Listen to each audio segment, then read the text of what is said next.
Daniel Wolfe, last name spelled W-O-L-F-E. Who did you receive that order from? I believe it was in an email forwarded from Miss Little. Did you read it? Yes. Did you understand that there was a request for certain communications? Yes. Did you understand that you were supposed to turn those records over to the Superior Court? Yes. Did you turn records over to the Superior Court? I provided a copy of that production notice to Miss Little. Did you provide the records to the Superior Court? I didn't directly email that to the court, no. Did you indirectly email it to the court? It was my understanding that it would be passed along to the court. So you did not, pursuant to the order, provide the records to the Superior Court, did you? Not directly to the court, no. When you read the order, you understood what the order was requiring you to provide, correct? Correct. It was requiring you to provide all text messages. Yes. Did you provide all text messages? I don't have any in my possession.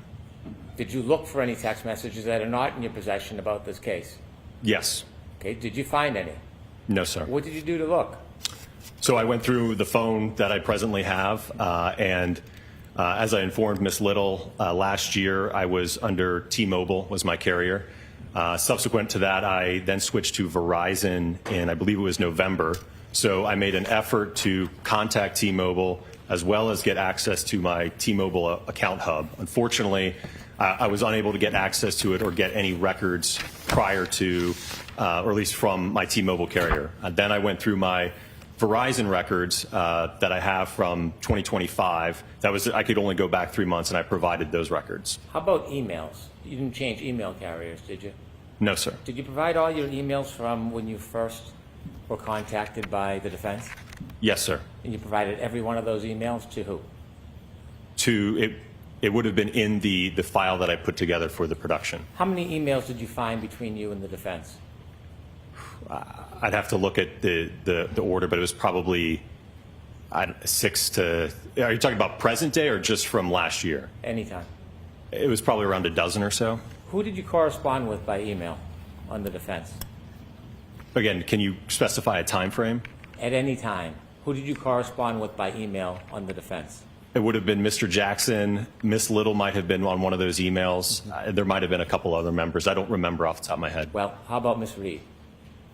I don't believe she was on any of those emails. You've never emailed or been on a correspondence with her by email? No, sir. And how about Mr. Yannetti? He may have been on one of the emails. I don't know as I sit here today. You communicated by phone with the defense, didn't you? Yes. And that began as far back as March 2024? After our report was issued, yes, in March. Back in March of 2024, you spoke on the phone to Mr. Jackson? Yes, sir. A number of times?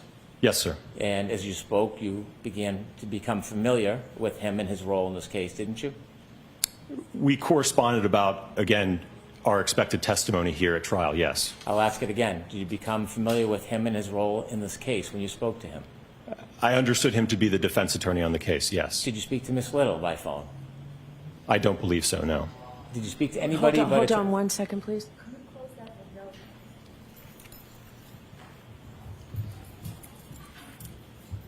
Thank you. Did you speak, pardon me, did you speak to anybody other than Mr. Jackson about this case before the first trial? I don't believe so, no. Did you speak to anybody since then on Yes. the defense team? Who? I believe Miss Little and Mr. Alessi. Okay, and how about Ms. Reed? No, sir. Did you ever have any conversations that weren't on a regular telephone? You ever Zoom? Yes, we have had, I believe it was a Zoom or a Teams meeting. We've had a couple. When was that? That would have been more recently to go over some of the testing that we've done. Did you ever have any Zoom meetings before the first trial? No, sir. Did you ever have any group conferences before the first trial? I don't believe so, no. Were you ever on the phone before the first trial in a conversation where you and Dr. Rentschler both were on the call? There may have been an instance of that. I just don't recall. Well, think back. I don't recall. At some point, you were contacted by Mr. Jackson and you decided or you learned that you may be part of this case as far as a witness? Yes, sir. When you learned you were part of this case, did you have contact with Mr. Jackson before you testified at the voir dire? Did I have communications with him? Yes. Yes.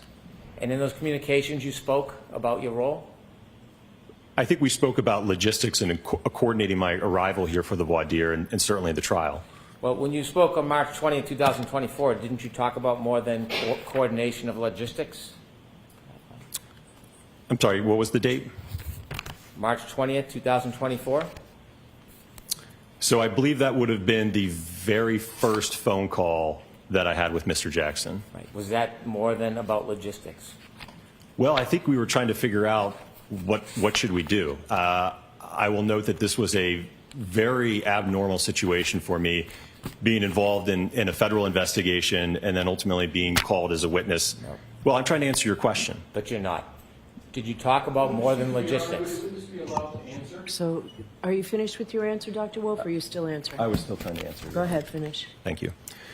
So as I mentioned, again, the situation was abnormal. I didn't know if we could get involved. I didn't think Mr. Jackson knew we could get involved. In terms of a path forward, would we be able to do more work? Could we review additional material? How could we work together moving forward? There was a lot of unknowns, so there was a lot of uncertainty. You done? Yes, sir. Did you talk about more than just logistics? No, sir. Did you talk about fees or structures? I described to him our typical procedure when we intake a criminal defense case, right? There's typically a contract and retainer associated with that. So I described our normal procedure that takes place, yes. So you talked about fees and scheduling and costs, what you charge. I did talk about, yes, the contract and the retention letter. When you talked about that contract, there was a discussion, wasn't there, about them hiring you, paying you, or retaining you? Potentially, again, I prescribed our standard procedure. Why was it you were talking about fees and schedules if you didn't think that you were potentially going to get hired? Again, I prescribed our normal operating procedure. I had no idea how it was going to work moving forward, which is why ultimately, immediately after that phone call, I contacted the Department of Justice to get clarification on that. We'll get to that, but I'm asking you specifically, why were you talking about fees and scheduling and being paid at that point? Objection, Your Honor. I'm going to allow it. Again, because Mr. Jackson was interested, I believe, in calling us to testify at trial. So I explained to us the normal process. When a client reaches out and wants to engage us for trial testimony, that's typically, again, the procedure that we prescribe at ARCCA. So that's why I had that explanation to him. So you were talking to him about details about potentially being hired. Isn't that fair to say? I don't know about being hired. I think, again, him utilizing us in the trial as expert witnesses. Well, what's the difference between him utilizing you and paying you for that utilization and him actually hiring you? What's the difference in your mind? Well, I think there is a difference because ultimately, after I got clarification from the Department of Justice, they indicated that they could not, the defense that is, sign any type of contract. There could not be any type of agreement or retainer. I'm not asking what you determined later. I'm talking about the conversation you had on March 20th, 2022, when you were speaking to Attorney Jackson. That's what I'm talking about, okay? Understand? I don't know that I understand your question then. Okay. When you had a conversation on March 20th, 2022 with Attorney Jackson, you discussed potentially being hired, paid, compensated by Attorney Jackson or the defense for this case, didn't you? We did, like I said, I did explain to him our typical operating procedure when a client reaches out for trial testimony. I went over that with him, yes. I'm not talking about a client. I'm talking about this client. Did you talk about them potentially hiring or retaining you for work in this case? That's the question I'm asking you. On March 20th, 2022, not the 22nd, not the 24th, March 20th, 2024, did you speak to Attorney Jackson about them potentially retaining or hiring you for this case? I spoke to him like I speak to any other client that would be interested in calling us as a witness. Okay. And so after you spoke to them, you spoke to representatives of the United States Attorney's Office, and you wrote an email back saying that you were going to put the conversation on hold. Is that fair to say? Correct, until I got clarification from them. And at some point it was on hold, right? At some point it resumed. Yes. When was that? That would have been towards, I believe, the end of April. The end of April, how was this relationship resumed? What was the contact, the conversation between you and anybody on the defense that resumed that relationship? I think that I reached out to Mr. Jackson. Like I said, I think it looks like about a month had passed, and I had let him know that I had spoken to the DOJ and got clarification on moving forward. Okay. So in April of 2024, you reached out to the defense and said that you had permission or a green light to move forward in the relationship with the defense in this case. I had clarification from the Department of Justice, yes. And that clarification allowed you then to work with the defense on this case. Not work with, we could be called on the defense's behalf to testify. And for that matter, the Commonwealth could have also contacted us and utilized us at trial as well, if they should please. So when did you become an advocate for the defense? Interesting. Do you feel like you're an advocate for the defense? No, sir. You sure about that? Sir, I'm on the science and the analysis that I've done. That's the side that I'm on. You sure are. Because after that 424 call letting them know that the United States Attorney's Office gave permission for you to be called as a witness, you called them again that day, didn't you?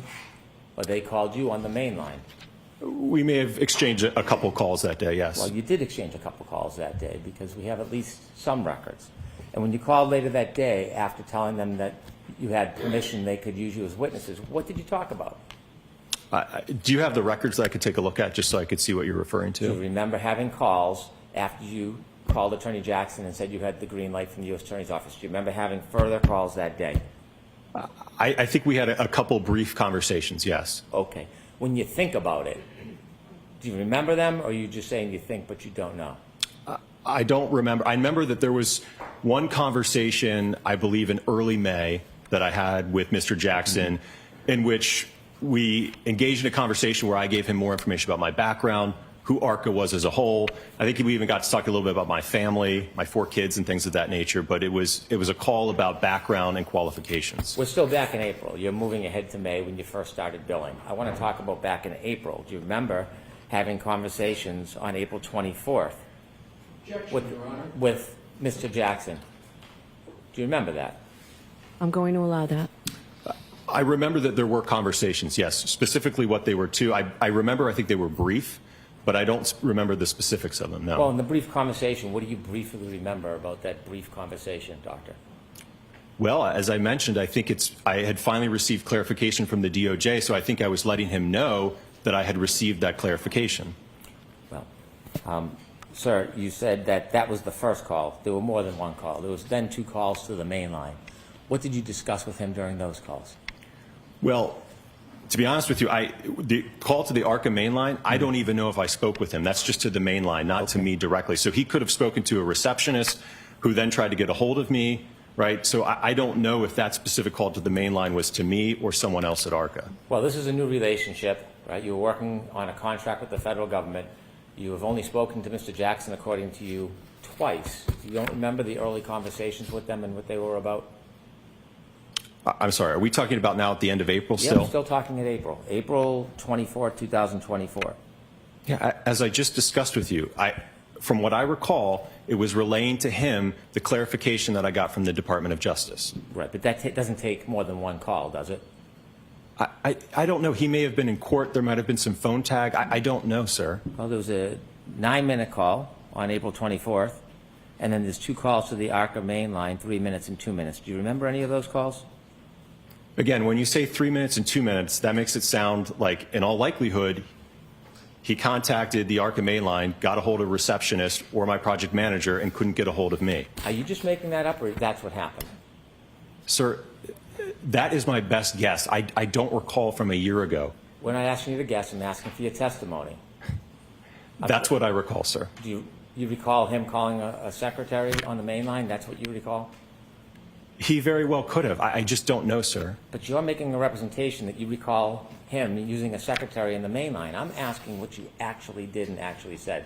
Do you remember speaking to Mr. Jackson, Mr. Jackson or anybody on the defense team after that initial call back on April 24, 2024? Do you remember those 2 phone calls? Objection, Your Honor. So let's get an answer. I don't remember those phone calls specifically, no, sir. Next, Okay. next Do you question. remember the phone call on April 30th, 2024? Do you remember that one? I don't remember that call, sir. Okay. Do you remember the call on May 1st, 2024?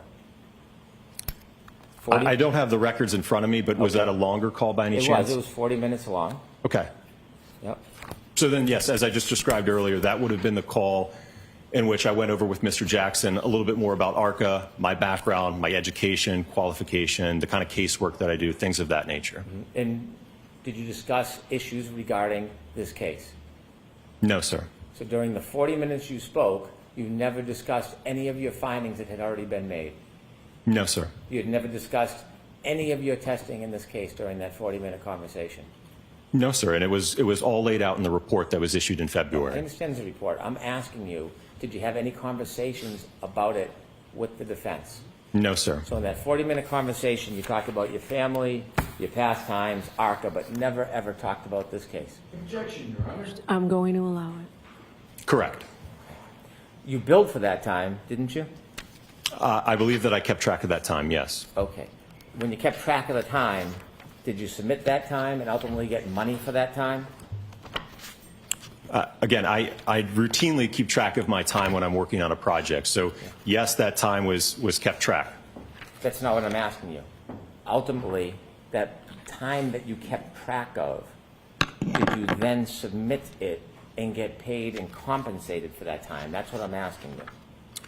Well, first off, I'm a salaried employee, so I don't get direct compensation when an invoice goes out. That old invoice, when it's sent, ultimately comes back to ARCCA. That doesn't come back to Dan Wolfe. Okay. So in order to get paid for that, you would have had to submit that time through ARCCA to then forward it, wouldn't you? Objection, Your Honor. Going to allow it. Is that true? Yes, I keep track of my time so that my boss knows what I'm doing, yes. Okay. Your Honor, can we approach, please? Who asked me that? Me, Your Honor. Yes. Come on over.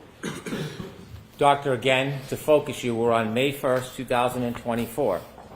May 1st, 2024, you had a conversation with Attorney Jackson. Correct. And at some point, did you submit the time you spent and forwarded it so that that could be billed? Yes, and I will note that all of that time was actually tracked under the same project number that the work that was done for the Department of Justice was under. So at the time you had that conversation, you were keeping track of hours, correct? Something I routinely do, yes. And do you know who ultimately paid that bill for that day, May 1st, 2024? I know now that it was the defense, yes. Okay. Now, when you billed, did you bill for the entire conversation? I don't know. You said most of the conversation was background, talking about ARCCA, talking about your families, Yes. right? Do you typically bill clients when you're spending time talking about families? Again, that wasn't the entirety of the conversation. I think you just briefly asked me about my Oh, family. now it's brief. Okay. All right. Objection, Your Honor. No comments, please. Do you typically charge when you're talking about non-related work matters in your billing? Sir, I think the majority of that phone call was related to, again, work-related topics. Work-related, it took that much time to talk about ARCCA? And my background, certainly. Yeah, okay. And how much was the majority? Sir, I don't know that I can parse it out in individual segments or minutes for you. And so after that May 1st conversation, did you communicate with the defense before June 9, 2024? I don't believe so. I think from what I recall, next up was, I think, the voir dire. I think Alan contacted me letting me know that the court wanted to do a voir dire of myself and Dr. Rentschler. And you mean Alan, you mean Attorney Jackson? Yes, sir. Okay, so you became friendly. I guess first name basis, is that what you're referring No, to? I'm saying, did you become friendly? No, I wouldn't say that we were friends. I didn't ask if you were friends. I said, did you become friendly? I talked to him like I talk to all of the attorneys that I work with, sir. What would you call me if you were going to address me? Probably Mr. Brennan.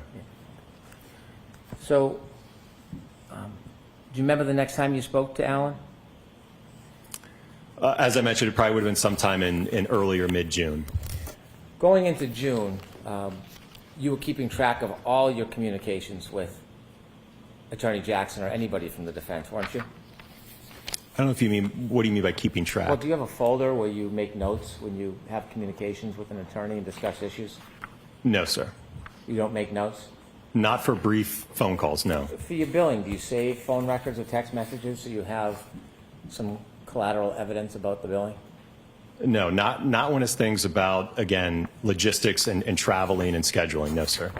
And by the way, when you put together your phone records and text messages that you sent to the court in response to the court order, did you have actual records? What do you mean in terms of actual records? Well, I see like a summary chart that was developed. Who developed that summary chart? So that was, again, as I mentioned earlier, I was unfortunately unable to pull anything from T-Mobile. I just could not get access. Then what I did is I logged into my personal Verizon phone records, and I was able to go back for 3 months. I couldn't get back to December, and then I downloaded the spreadsheets, and I extracted those rows and provided that. Did you provide the actual records or just the spreadsheet? Well, I provided the spreadsheet, which was pulled from the records. I would have had to redact a lot of phone numbers if I was to put in the full extraction, if you will. So you didn't provide the full extraction? I provided the full extraction as it relates to all of the contact between myself and Mr. Jackson and Miss Little. Did you ever delete texts? From last year? Yes. Yes. After you had text messages with the defense, did you delete those texts? Yeah, after the trial concluded, I mean, that's something I routinely do. I'm not going to keep texts from Mr. Jackson, especially now that we're past a year. I would have no reason to keep those, sir. I'm not asking for the excuse. I'm asking if you did it. Did you delete texts? Again, it's something that I typically do. I communicate with attorneys all the time, whether it's for trial or inspections. I don't have a habit of keeping a text chain about scheduling or meeting or, hey, can we meet at this time or show up here. I just don't have a habit of keeping that type of text. So he's not my friend, sir. So you didn't delete texts? I think I just told you that, yes, I did delete the text. No, you didn't tell me, but you just did now. Thank you. Objection, Your Honor. So next question, no Okay. comments, Mr. Cannone. How many texts did you delete in communications with the defense? I don't know the number, sir. You don't know the numbers? I don't have the text. So you're asking me over a year ago almost about text messages. I don't recall how many there were. All right. Was there 10, 100, 1,000? How many were there? Of ones that I sent? No, not just what you sent. Either way, back and forth. Probably, I don't know, maybe around 100 or so.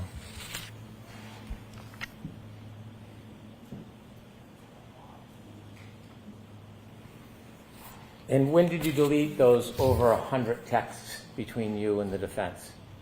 As I mentioned, I think the last text that I remember was Mr. Jackson texting me, just thanking me for my time coming up here after the trial. Again, that was at the end of June.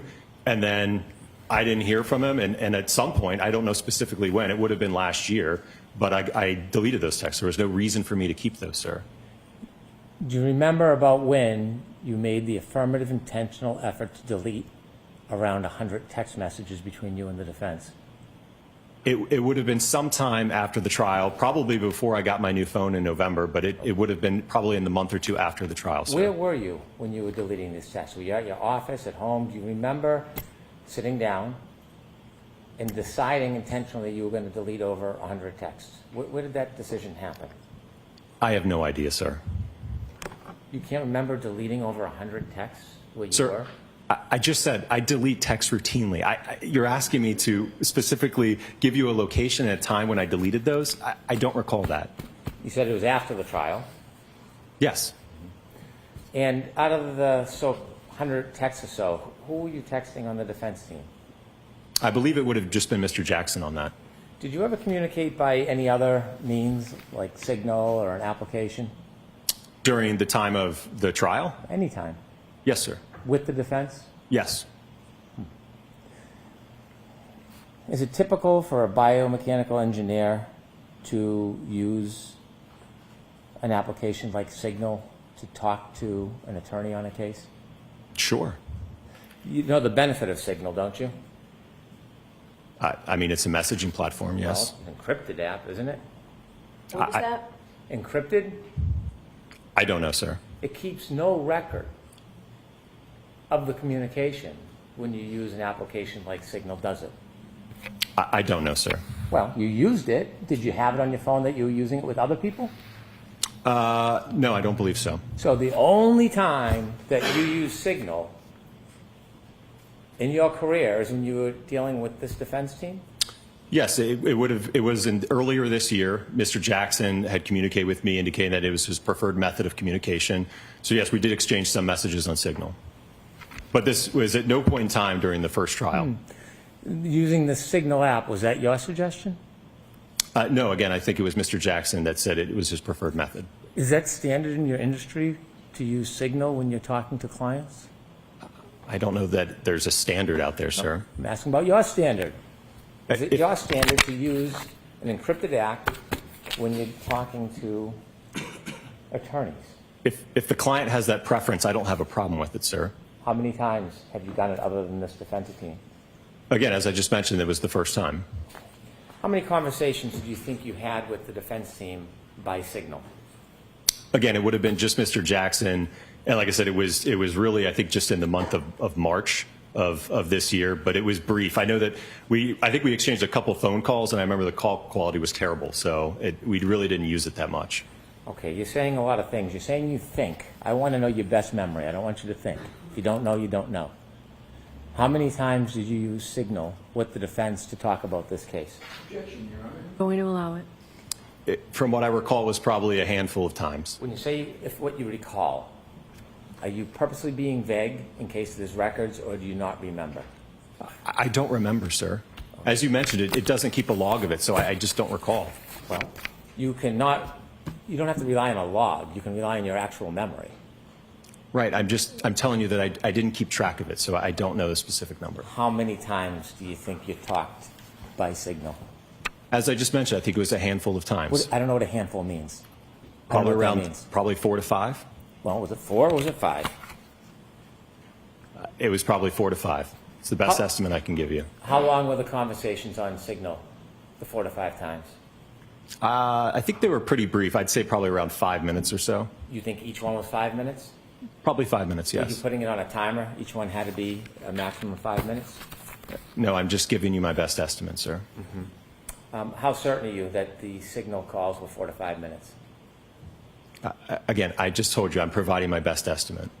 How confident are you the times were between 4 and 5 minutes? That's the best answer I can give you, sir. I'm giving you my best estimate. I'm asking you how confident you are. Objection, Your Honor. Can you answer that? How confident are you, Dr. Wolfe?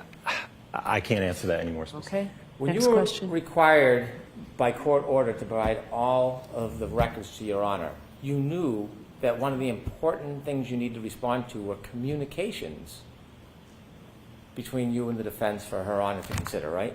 Yes, And Signal is a communication, isn't it? certainly. You looked at all your records and you knew it listed the text messages and the phone calls. You knew that, right? Yes, You knew that was going to be a representation that you were making to the court about your communications with the defense. You understood that, didn't you? yes, sir. And you wouldn't want to mislead the court, would you? No, which is why I told you. I asked. You didn't put anywhere in your response to the court order that there were communications beyond text messages and phone calls. You never, ever alerted the court or anybody to that, did you? Again, because I have no record of it. I That's- have no way of being able to tell when those took place or how many there were. The question I asked you is when you responded to the court order to provide all communications, and you responded by offering text messages and you responded by listing phone calls, you knew that your Signal calls were communications, didn't you? I provide everything that I had in my possession, sir. That's not what I'm asking you. You knew the Signal calls were communications, didn't you?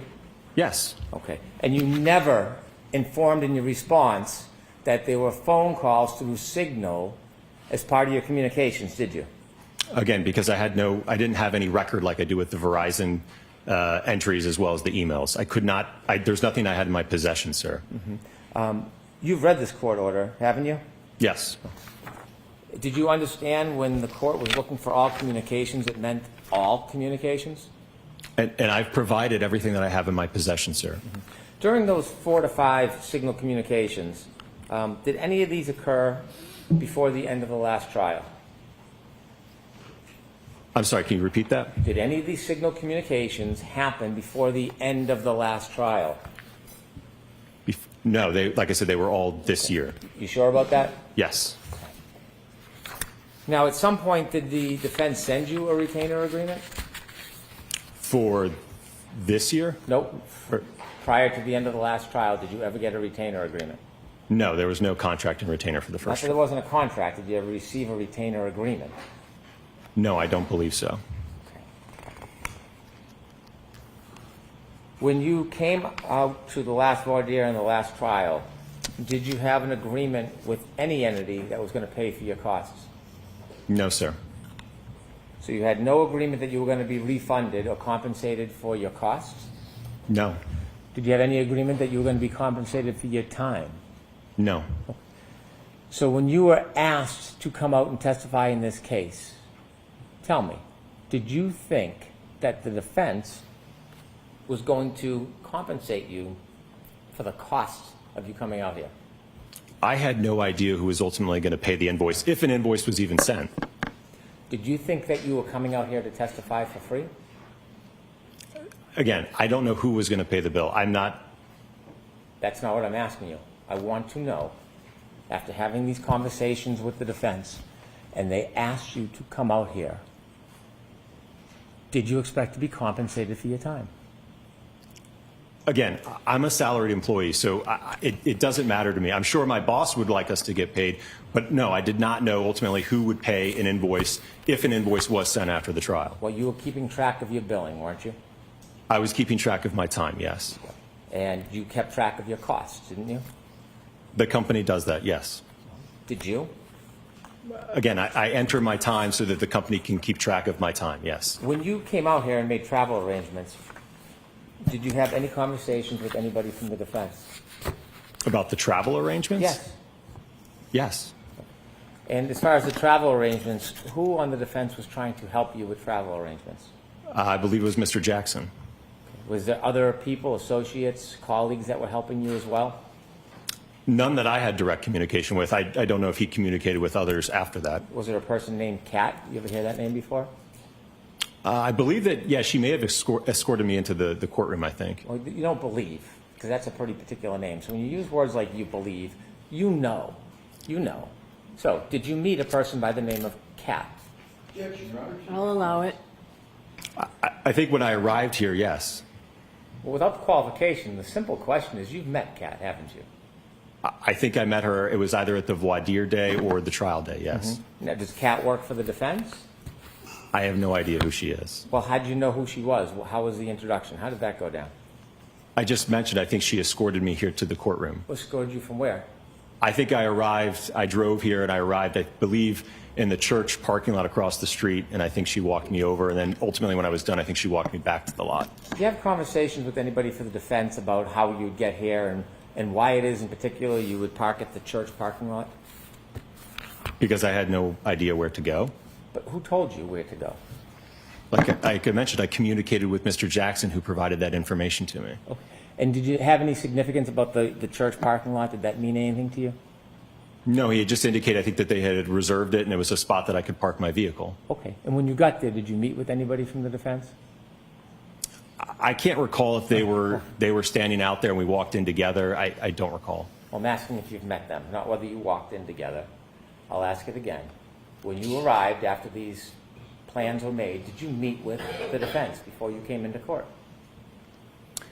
On the voir dire day, I don't believe, I can't recall if the defense was out there. I think on the day of trial, I think I met Mr. Jackson and maybe a couple of other members of the defense team. Well, when you say you think, this was a pretty remarkable event coming to this trial, wasn't it? Objection, Your Honor. I'll allow it. Pretty remarkable event, this trial, wasn't it? It's unique, yes. Yeah, it's unique. And so when you came here, having had all these conversations with Attorney Jackson, you don't remember if you met him before you came in for voir dire or came in for trial? You don't remember if you met him? Well, like I said, I think for the voir dire, I think he was already, I believe, in the courthouse. So I think the first time I actually shook his hand and met him was the day of the trial, if I'm not mistaken. Okay. And tell me, is that near the church parking lot that you met with them? I'm sorry, what was your question? Was it near the church parking lot where you met with them? Yes. Okay. You shook his hand. This is meeting face to face, right? Yes. Yes? Yes. Did you have a conversation about the case? I don't believe so, no. When you say you don't believe so, do you think you had a conversation about the case? At that point in time, no. I was getting ready to take the stand, so I don't think we had a conversation about it. You were speaking to the defense or Attorney Jackson on June 10th, 2024. That was before your voir dire testimony, correct? I believe so, yes. And do you remember what those conversations were about? I presume it was about the logistics of when we were needed, and then I know that ultimately I served as kind of the primary point of contact where I think Alan would reach out to me. He would give me some information about the scheduling and kind of when we would be needed. Then I would check in with Dr. Rentschler, and then I would get back to Mr. Jackson. So there was kind of that channel of communication to try to figure out when we were to arrive and where we were supposed to go. You're not saying that all your conversations with Alan were just logistics, were you?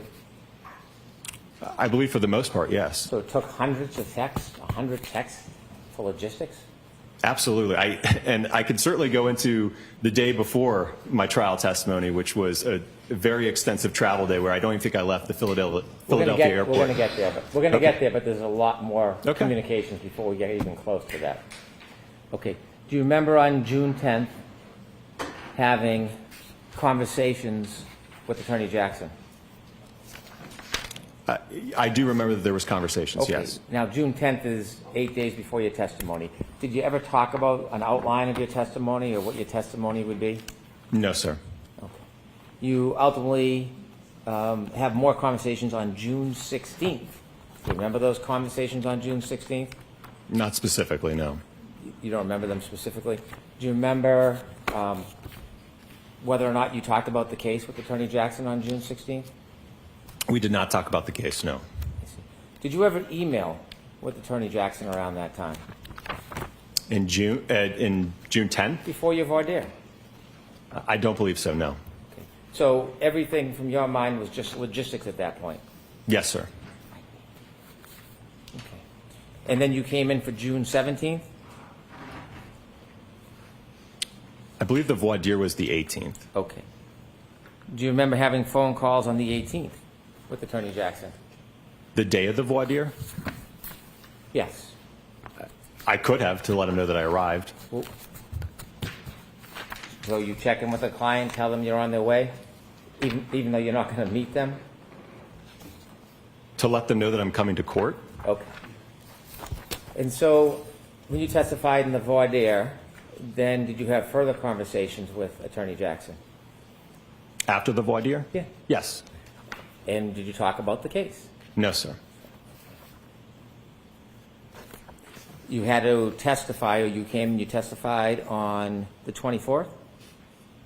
That sounds right. You had a number of phone calls before the 24th.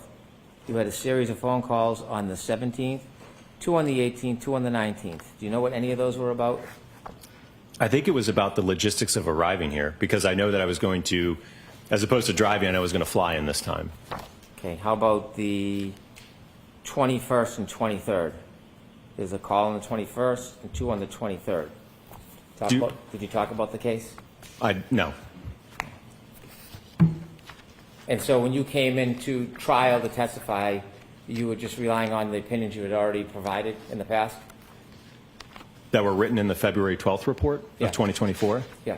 Yes. And you had not talked about the case with Attorney Jackson or any member of this team? No, it was all in the report, and that's ultimately what I testified exactly to at the time of trial in the voir dire, sir. And you did not talk to Attorney Jackson or anybody else about the case?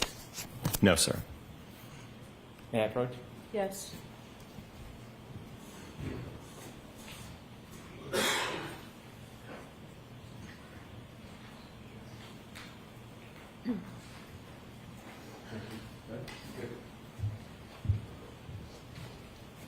Showing you an email. Do you recognize that?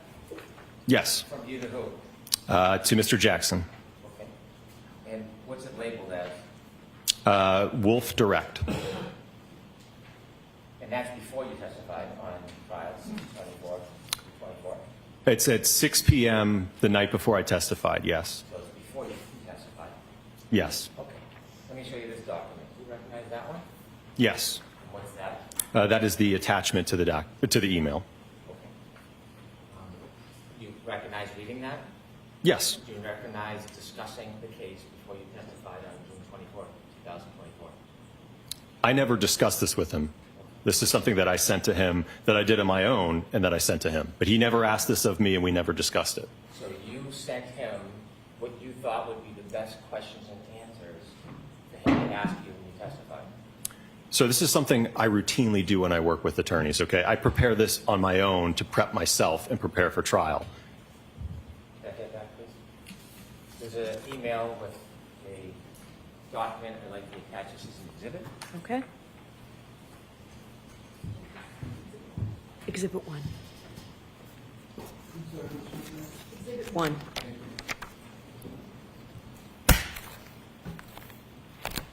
So you assisted the Hold on. defense before your testimony. Hold on. Where's the one with the comments?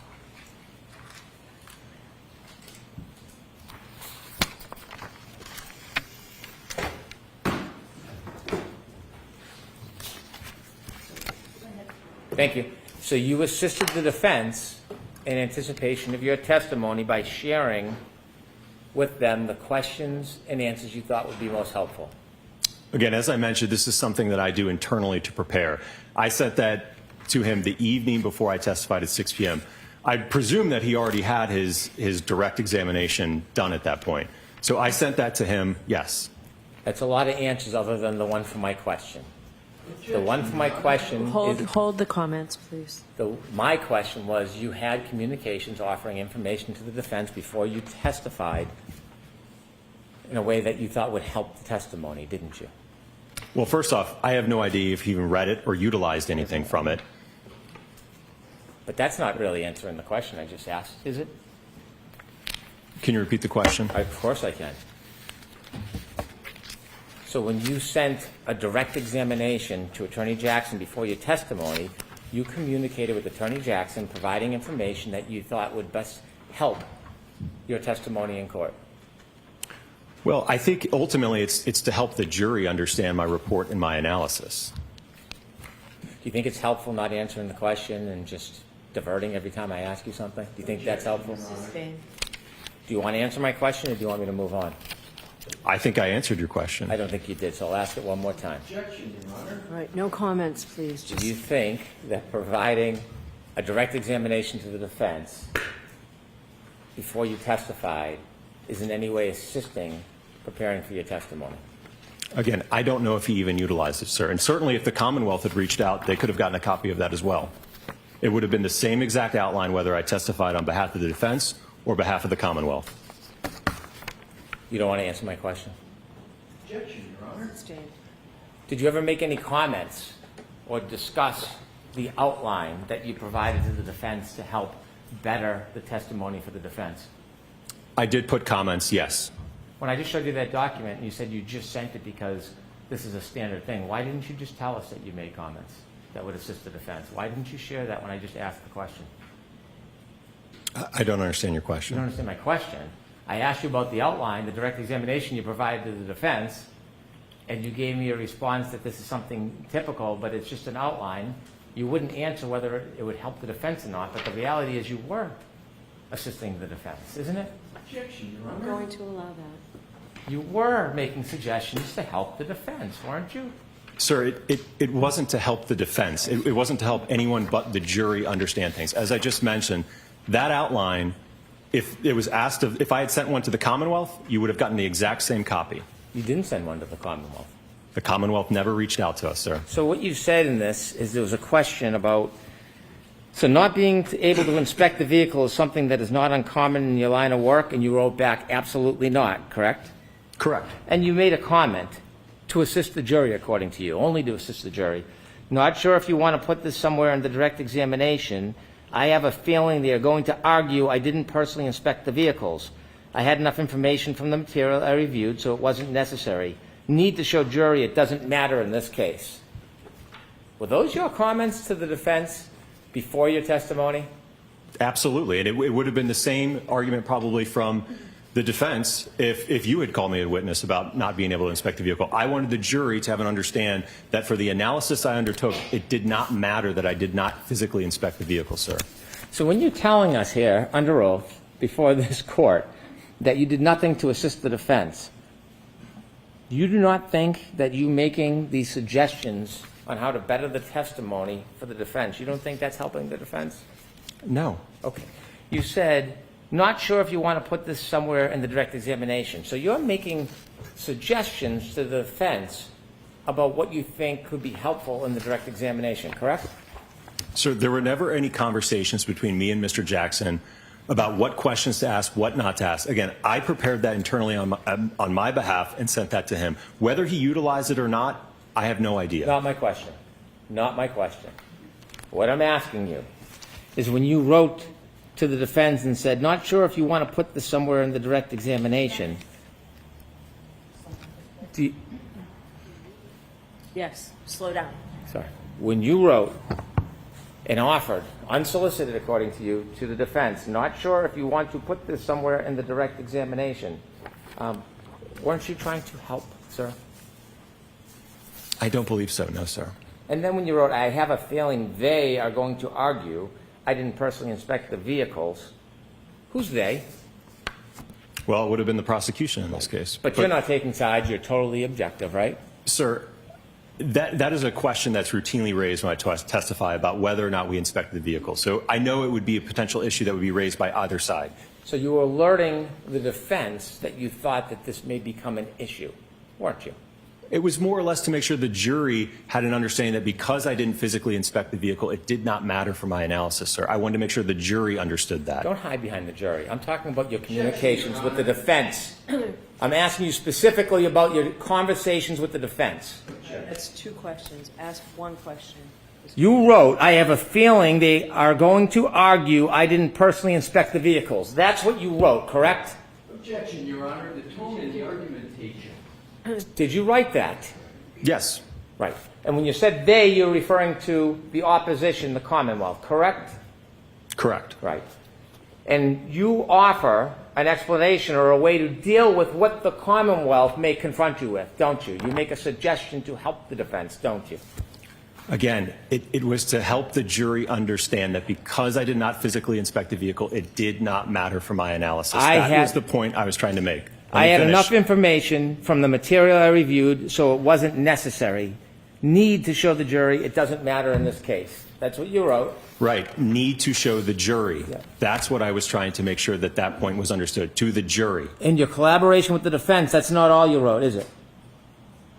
You gave them discretion about things that you should or shouldn't say in front of that jury who you say you want to hear everything. Didn't you?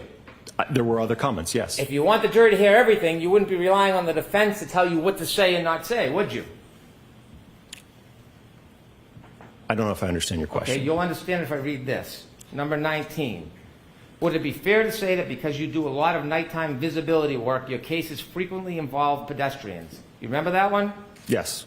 And then you wrote back, yes, unfortunately there is a direct correlation between the time of day and pedestrian fatalities. You remember that? Yes. Statistically speaking, most pedestrian fatalities occur during the evening and night hours. You remember that? Yes, sir. So my specialty in the area of lighting and human factors results in a lot of my cases involving pedestrians. Yes? Yes. Oh. And then, do you defer to the defense, not the jury, trying to give the full story to the jury, do you defer to the defense in exercising discretion on what you will or will not say to the jury back then? Well, allow me to explain, if you will. I'm asking you a question. Well, let me explain. No, I'm asking you, did you defer? Answer the question first. Did you defer to the defense on what information they wanted you to put in front of that last jury or not? I didn't defer to them. The reason for that comment is a few reasons, sir. Let me read it, and then you can give any explanation you want. Hold on. Next question, Mr. Brennan, You and said- then you answer, Dr. Wolfe. You said, if you don't want me to say this, that's fine. Are those your words? Yes. Allow me to explain. Because, for one, I want the jury to have an understanding, again, the jury to have an understanding of my background in lighting and human factors and how it relates to me seeing a lot of pedestrian impacts, right? So I want them to have that understanding. At the same time, I don't want them to get caught up in a statistic that just because there's more pedestrian impacts at night, that this alleged incident must have occurred because of that statistic. Question 31. Have you been qualified as an expert in court before? And you wrote back, yes. Remember that? Yes. And then you made another comment. Do you remember that? Yes. I realized in my testimony, I said about 20 times when you asked how many times I've been qualified. You were referring to your voir dire testimony, correct? Correct. I misinterpreted your questions, which was my fault, but in looking at my D&T lists, it's 11 trials and 7 depositions, 18 testimonies total, correct? Correct. Not sure if you want me to clear this up or just leave it. Wouldn't you want to clear up a misstatement when you realize you had made a mistake? Wouldn't you want to inform the court, I stated qualifications I didn't have, it was unintentional, but it was a mistake? Well, that's exactly why I put the comment in there, sir. You put the comment, you didn't put the comment to the Commonwealth, did you? Again, you all never contacted us, sir. Did you comment to the court who you made the representations in front of? Did you let the court know that you made a representation that was inaccurate? Again, that's why I put the comment in there to... Did you inform the court about your misrepresentation? No, I did not inform the court. You relied on the defense and gave them the discretion whether they were going to clarify the record or not. Correct? But I provided the clarification, yes. Mr. Brennan, could you move along, please?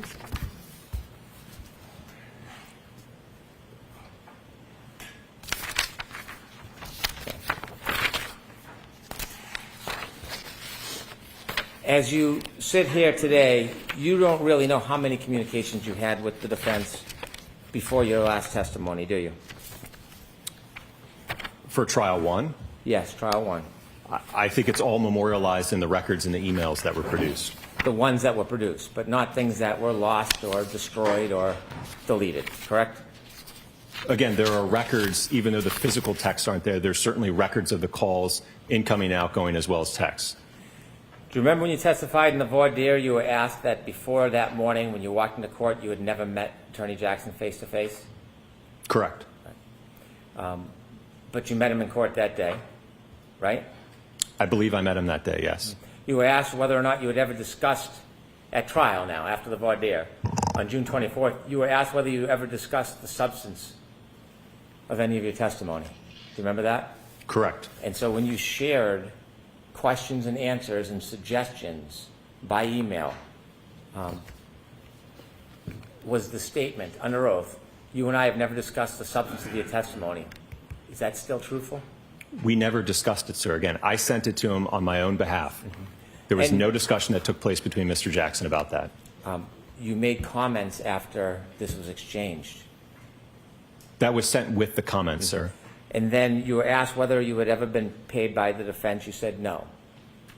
You were later paid by the defense, weren't you? ARCCA did send an invoice afterwards, yes. Did you talk to ARCCA about that? About the billing in this case? No. You submitted your bill. Yes? ARCCA submitted the bill? Yes. Yes. Mr. Klein, he was involved in the testing you did, wasn't he? Yes. Why is it that Mr. Klein didn't come in and join you? Who made that decision for trial? Well, I think it was around, again, when we were talking about those June calls, I think that there was some discussion between Mr. Jackson and myself about Mr. Klein's involvement, and ultimately, he's also an accident reconstructionist, so it essentially would have been duplicative testimony. So we didn't feel, or Mr. Jackson, I don't think, felt it was necessary to call Mr. Klein as well. That sounds like a little bit more than just scheduling, doesn't it? I would describe that as logistics, sir. Logistics. You had to describe what Mr. Klein's role was or wasn't in that report, didn't you?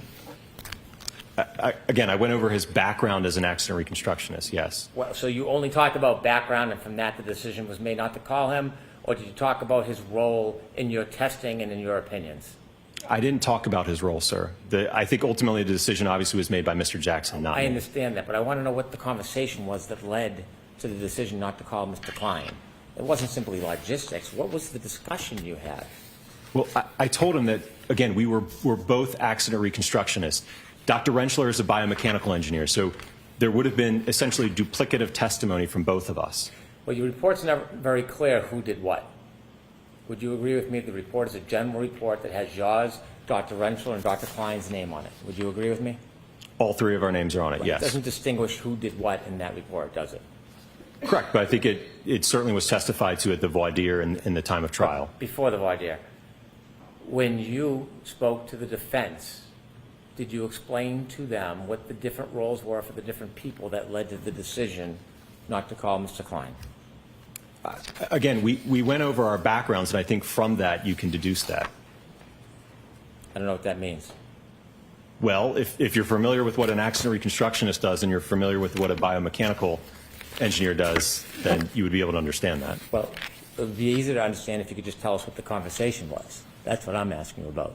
Objection, Your Honor. I'll allow it. When you had a conversation with the defense, did you tell them the role that Mr. Klein played in your investigation and in your conclusions?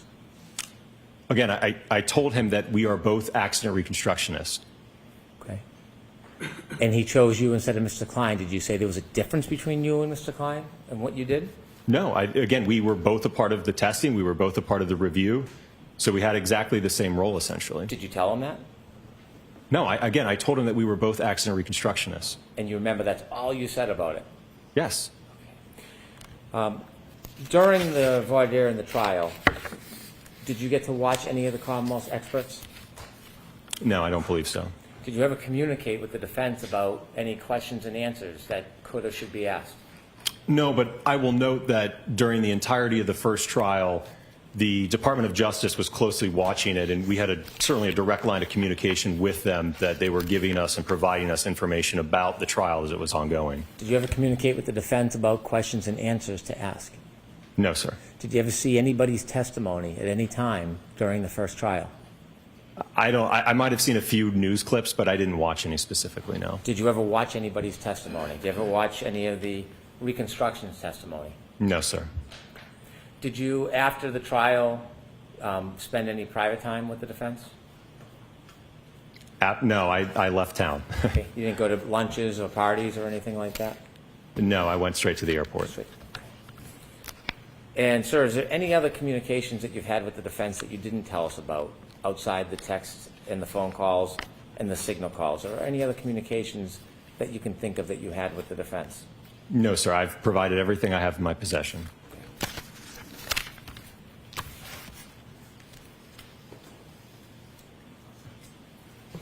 I have no further questions.